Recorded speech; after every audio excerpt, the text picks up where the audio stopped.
if you think back to 2008, 2009, when all this occurred, and you think about the executive of the bank, the top of the bank, they were deeply concerned with ensuring that the bank continued to exist. It was the time that Lehman Brothers went broke. It was the time that banks stopped lending to each other. It was the time when wholesale funds for banks were almost impossible to obtain. It was a time of huge crisis for secondary banks in Australia.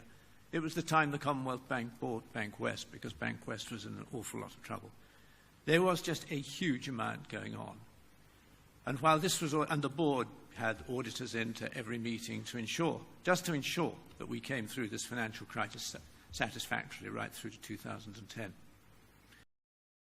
I think there was a question earlier on this very issue about the board and what the board knew and what the board didn't know. And I think I did address it much earlier in the meeting. I know it's a long time ago.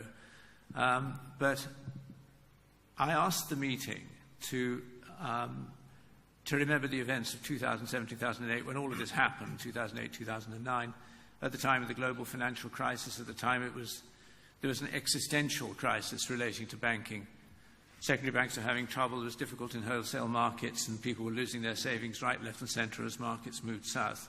And the board and the senior management more particularly was really focused on all of this, ensuring that the bank was in good shape to continue, and indeed the bank did come through it all.